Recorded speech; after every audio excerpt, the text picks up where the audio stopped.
Hey folks, I am Groovified. That's right, Dr. Groovy from GroovyMusicLessons.com. Scott Grove, real name. Okay, now here we have something for the people who, for some reason, are just pussies and they stay away from anything that sounds country. And this is what is called the Nashville number system, which I have taught a million times. And I will just not call it that in this video, except for what I just did. People are always like, when I make videos of how to play cute little things that will get them every chord possible and answer all those solutions, what chords can and cannot generally be in a song, what chords will be major, what chords will be minor. More than likely, in 90% of songs, that's about as best you can ask for. It's about 90%. And if I use the word Nashville and it's in the title, the pussies are scared of that, and they still need to have the same information. So here you go. This here is how it's done, okay, in the simplest of forms. Okay, I hope you know how to write, and it's not going to take much, because music is not rocket science. Yeah, this is the Washburn George Lynch, Dokken signature model. It's the only one of its kind, a one-off, the last one made. Scott, how do you get all these one-off guitars? Because this is what I do with my entire life. I dedicate it to guitars, and y'all don't. I try to find the really groovy ones, and y'all don't. But that doesn't mean anything. It means that's what I do. Okay? And comes out to be a cool thing, huh? Because I just like to show them to you. Okay, now what's going to be what? And it doesn't matter what key. You write this down if we're going to go up the neck. Some people call it the opposite way. But if you're going this way, it sounds like the notes are going up to me. So I call that up the neck. If you call it down the neck, whatever. Tomato, tomato. Okay, so whatever the root chord is, say we're going to start in G. Why? Because it's painful. Because you run out of it on acoustic. Who cares? It's just simply this. Okay, so say you're playing in major, and like I said, write major. Okay, this is how you get it. Is write major. You're going to go up a whole step, which is 2 frets. Half step is 1 fret. Okay, so go up a whole step, that's 2 frets. You're going to write minor. Go up another whole step, 2 frets. That's minor.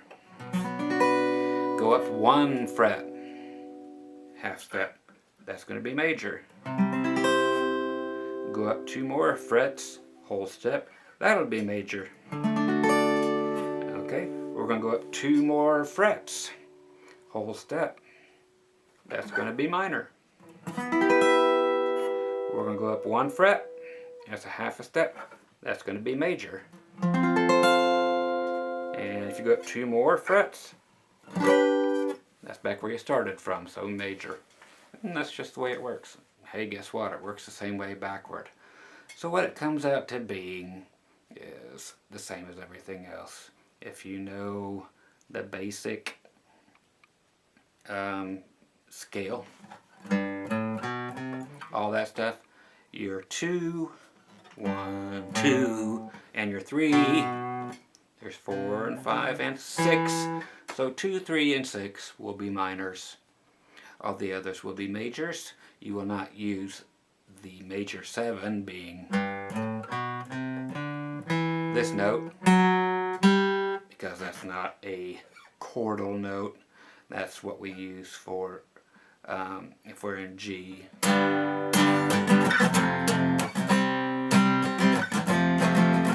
That's what's called a dominant 7th, so we can get to our sweet homes. So the D is the key we're in. And we go back 2 frets, that's called a dominant 7th. So that is basically what you call your exception to the rule.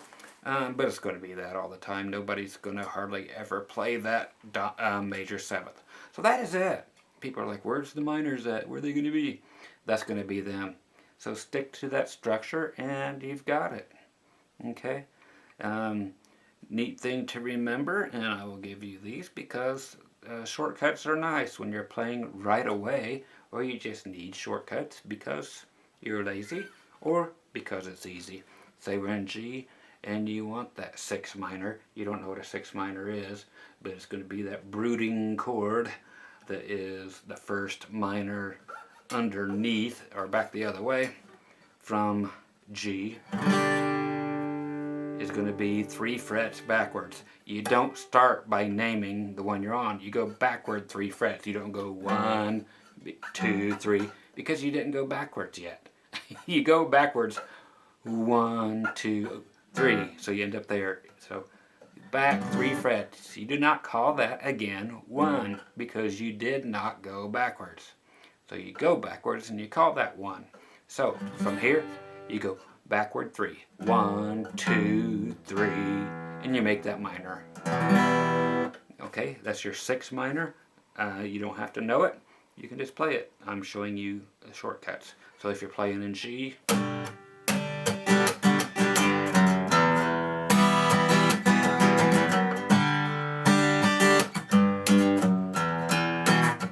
now say you go up to your, if you're in G, you like to go to C because that's part of a natural progression.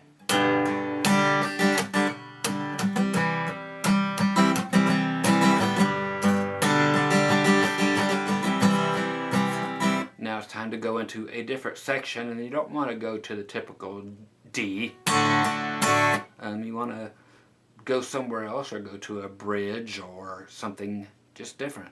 A minor chord because you want to. You want to check it out, or you're just learning a song and the next chord was not D in the song, so you're trying to figure out what could it be. Well, same thing if you're in up to the C now.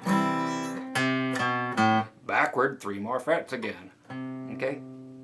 It's going to be just like the E. It's going to be the open one, but depending on where you're at, it'll still be backward 3 frets, then make it a minor. So C, backward 1, 2, 3, A minor. So if we know it's an A minor now, so we can go.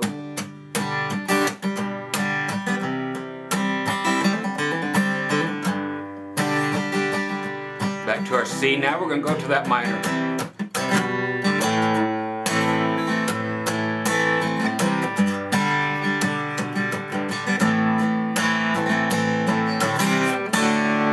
Okay, now you can go up to it. Okay, so that just shows you where you can go. And if that's the same A minor as going G, up 2 frets, A minor. See, it's already being used. And then you went up 2 more for a minor, 1 more for a major, another one for a major, and then a minor. That's that E minor that we did.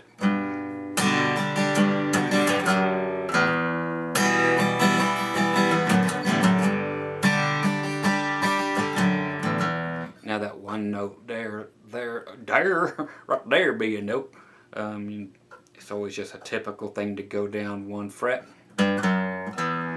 It's been done a million times, but it's been done a million times because it's cool. It is ear friendly. Don't worry about the fact that it's been done a million times. Ear friendly is a good thing.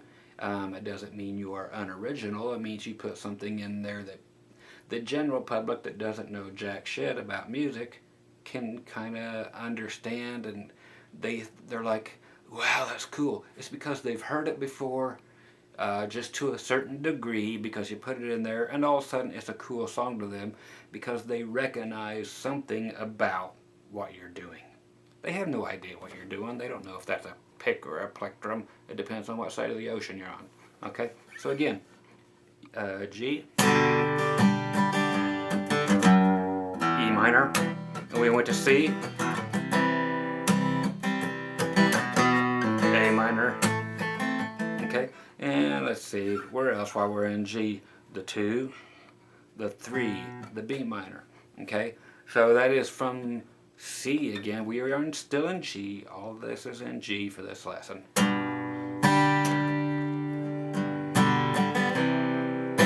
You can go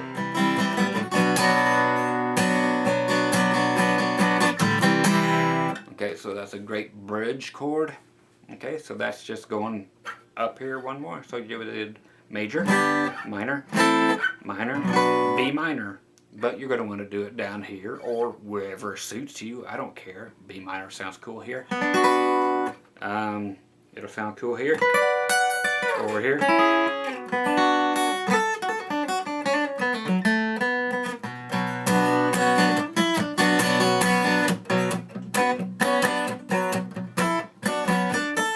Okay, so depending on what you're going to do with it.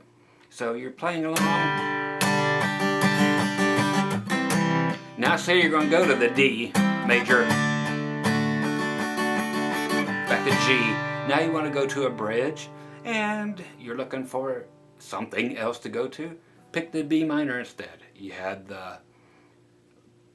here's the 2 minor. Again, you get a 2 minor, 3 minor, and a 6 minor. 1, 2, 3, 4, 5, 6. Okay, 1, 2, 3. So this is the 3 minor. So we did the 1 chord, the 4 chord, back to the 5 chord, back to the 1 chord. Now we want to go to a bridge with a 3 minor this time. We'll just try it.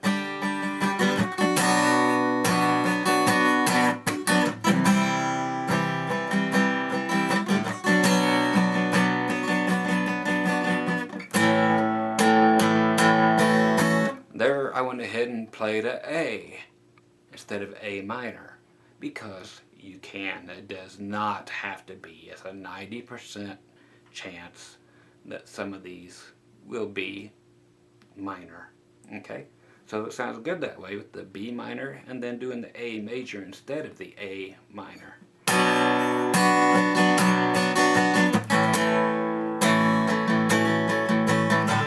Back down to your G.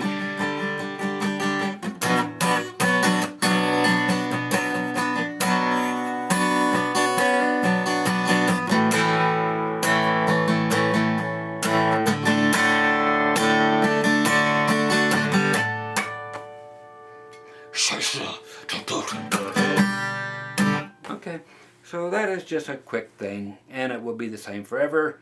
Again, write down up a whole step, minor, up a whole step, minor, up a half step, major, up a whole step, major, up a whole step, minor, up a half step, major. That will be your dominant 7th, meaning 2 frets flat of your key you're in. Then finally up a whole step and you're back to G again. Okay, so that's the way it works, and it works backwards the same way. So there are minors and majors, and that is part of just simple, very basic theory at its finest. But it's a great way to find all of the chords that could generally be in a song.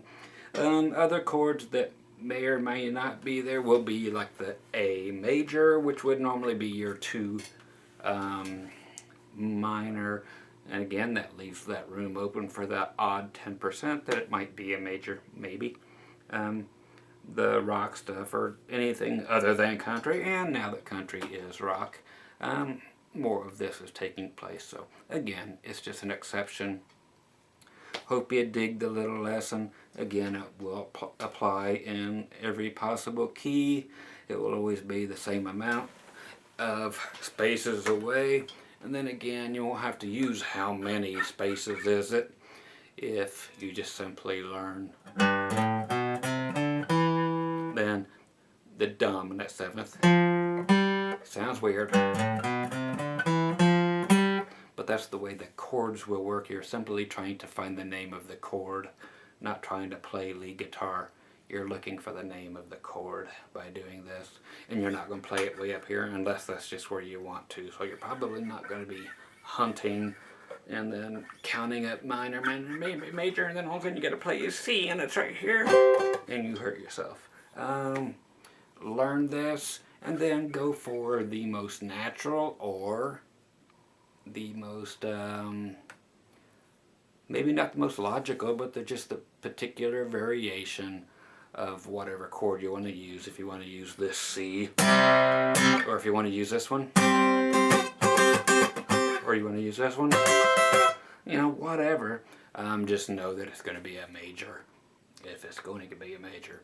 Okay, so that's about as simple as I can make it for everybody who has asked to show this again and to teach it a way they understand, and don't use the word Nashville because they think that automatically makes it hillbilly. No, it's just basic theory. Okay, that's all it is. Everybody likes the word theory. Not everybody likes the yeehaw stuff associated with it. It doesn't mean it's country. It just means all those numbers are actually the way the people in Nashville in the recording studios write out their charts. They don't use sheet music. They use 1, 4, 5s. If it's a minor, there's a straight line after it. And so the Nashville number system is just a method of writing notations, and they never put a key on it, a key signature if it's in G or whatever, because somebody else might want to sing it. They want to sing it in a different key, and the big session people that come in and play on every single album, they don't want to know what key it's in until somebody walks into the room to record it. So they won't put a key on there. It'll be 1 until they decide what it is, because guys will sing in generally any key. Females will always sing, I'll say 50% of the time, in E flat or B flat, and it is that way. You work long enough, and if you ever back up a female, that's the way it's going to fall. So there you go, and don't worry, be happy, okay?